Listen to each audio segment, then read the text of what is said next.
Welcome to a very special episode of Backstage with the Queensland Choir. It's my pleasure this afternoon to be joined by our esteemed musical director, Kevin Power, who will be providing some insights into the pieces that we'll be singing next Saturday evening at the Old Museum. Thanks so much for joining me, Kevin. My pleasure.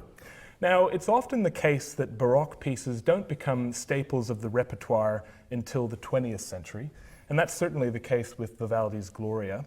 Can you explain to our listeners why that is the case? Why aren't these Baroque pieces appreciated in their own time? Well, they probably were appreciated in their own time. Vivaldi was quite a famous man, famous composer in his lifetime. But you're talking about a composer who was born 350 years ago when the world was a very different place. And the music world, the conditions under which composers had to live and work were very different to today. And Vivaldi, while well known, went out of fashion. And that was the case. I mean, one of the problems for them at the time was that printing of music was in its infancy. So while some of Vivaldi's music was printed and published, we know that Bach had a copy of some of his concertos in North Germany during his lifetime and was very much influenced by them. Most of it wasn't. Most music at that time was hand-copied. So if a composer was perhaps not the best librarian himself, didn't look after his music was very often stored somewhere which wasn't climatically suitable, on paper that didn't last. A lot of it could easily get lost. The other thing is that composers in that time never wrote for the future. They all had a job. You know, Beethoven, who was born 100 years after Vivaldi, is the first composer who didn't wear a wig and livery as a servant to a royal family or a church or a municipality. They had to go where the work was. If they wanted their music to be performed, they had to go to the rich or the famous or the important, who had orchestras, who had the money to play their music. And there was no history of music of the past being performed because most of it was lost. And some of it was thrown away.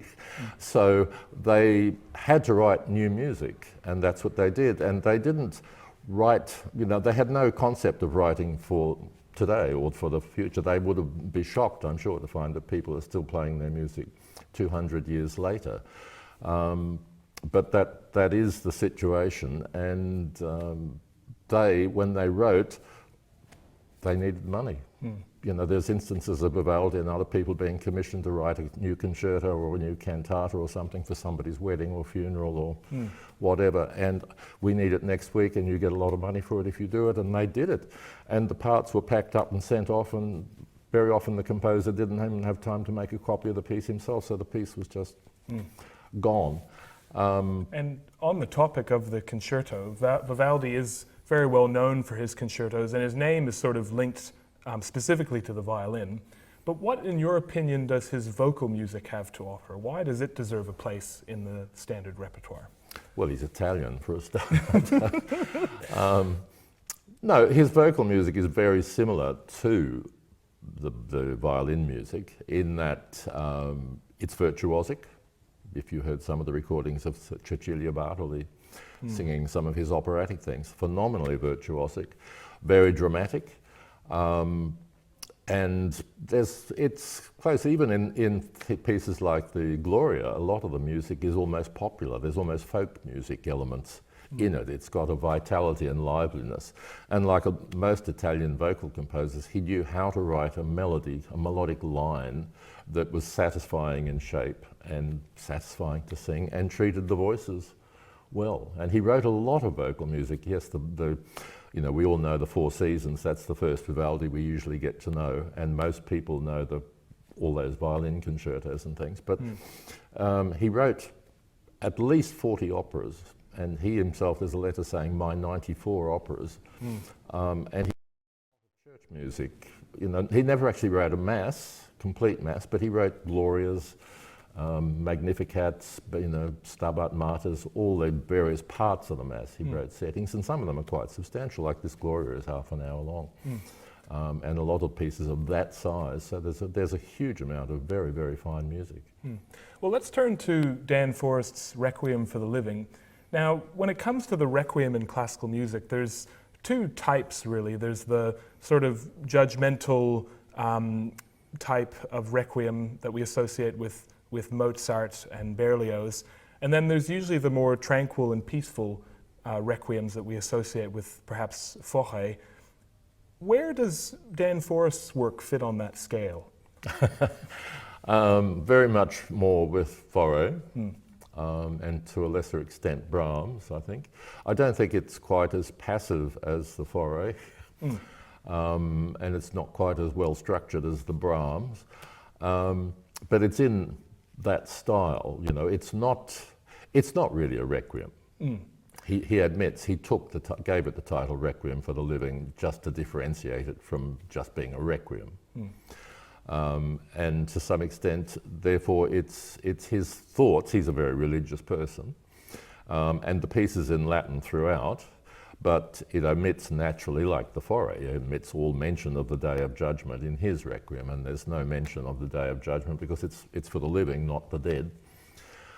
He replaces it with a movement called Vanitas Vanitatum, which is text from the Bible about vanity, vanity, all is but vanity, and it's a very angry, aggressive movement about the sort of lives we live in the modern world.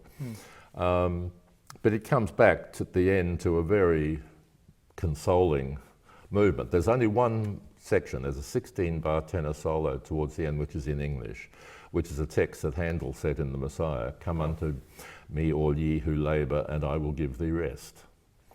And so that's, he found the answer to his question of give them rest.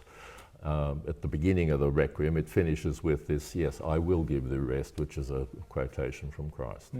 But the work does make references to other requiems, doesn't it? To some extent, yes. There's sort of bits of the Dies Irae in the Vanitas Vanitatum. There's short fragments of the Gregorian chant theme for the Mass of the Dead, the Dies Irae. So that comes in there, and it gives some of the anger that he wants in that movement. Yeah. And what would you say? I guess music is a very personal thing, and it's hard to tell people what to listen for. But for concert goers coming to our concert next Saturday evening, what would you say that they should listen out for? Well, I hope they'll enjoy it. It's all easy to consume.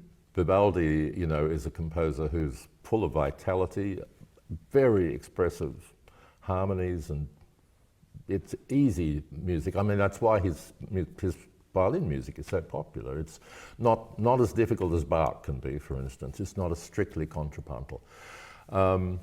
And again, the Forest is a deeply enjoyable work. I mean, it's not a confronting modern work. It's not difficult to understand. And it's interesting talking about Vivaldi and how long he had to write things. He had a contract where he had to write 2 concertos a month for the Hospitale at least. So, and there were other things that he had as well. Dan Forrest thought about this work for 3 months before he started to compose it, sorting out the text. It took him about 8 months to compose it, and another 6 to 8 months to finish the instrumentation.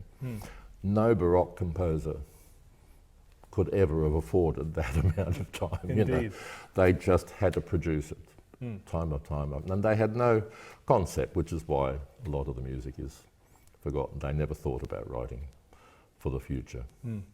Well, if we've piqued your interest and you would like to join us next Saturday evening, you can purchase tickets to our concert, Requiem for the Living. Tickets can be found on the Old Museum website, or simply head to queenslandchoir.com.